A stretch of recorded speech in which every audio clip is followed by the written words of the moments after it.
जिंदा किसी की चमड़ी उतारी जाए, ऐसा मां के गर्भ से निकलते समय उसे कष्ट होता है। वो अत्यंत कष्ट से व्याकुल होता है, उसी समय उसका वो ज्ञान नष्ट हो जाता है जो भगवान ने दिया था।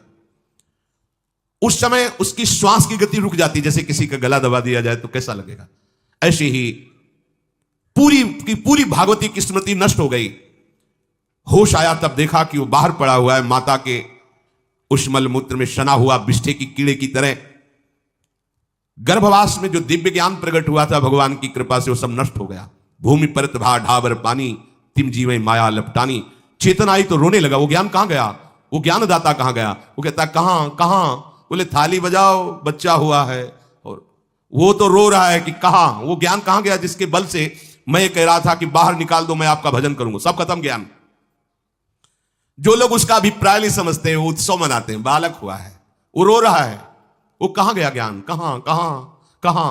छोटा बालक यही लोग कहता कहां, अभी जो ज्ञान उत्पन्न हुआ था, जो अभी भगवान का बोध हुआ था, वो कहां गया कहां गया।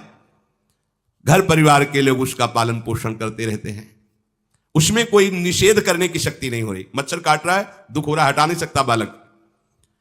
उस जीव को शिशु अवस्था में जब कपड़ों पे लिपेट कर इसे लिटाया जाता है तो इतना कोमल त्वचा होती कि कपड़े भी उसको, जैसे खुजलाहट है, पीड़ा है या जलन है, बिल्कुल कोमल त्वचा होती, कुछ नहीं कर सकता वो, पर रो सकता है।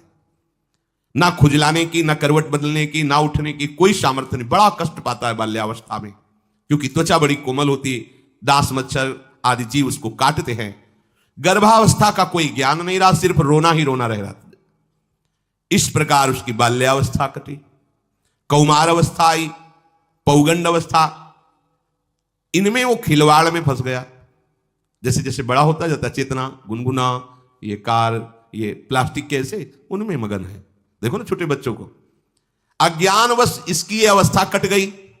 बड़े भाग्यशाली ऐसे भी बच्चे हैं जो तुतला के बोलते हैं, उनकी मैया कहती राधा बोलो राधा। देखो ये सौभाग्य, प्रणाम है उन माताओं को जो अपने बच्चों को भगवान नाम बुलाती हैं कि आप बोलो श्री हरिवंश बोलो, राधे राधे बोलो। धीरे धीरे उसकी युवा अवस्था पहुंची। इस समय उसके अंदर एक भूत सवार होता है, जवानी का भूत है, ये सबके सवार होता है। अगर मंत्र चल रहा है तो भूत नहीं चढ़ेगा, नाम चल रहा है तो भूत नहीं चढ़ेगा, नहीं तो भूत चढ़ जाता है। ये कुछ भी करवा सकता है भूत, भूत ही तो है ना। वैसे ही पंचभूत लिपट गए, ऊपर से जवानी का और भूत सवार हुआ तो जौवन ज्वर के ही नहीं बलकावा। जवानी में कोई भी ऐसा अपराध नहीं जो हो ना जाए।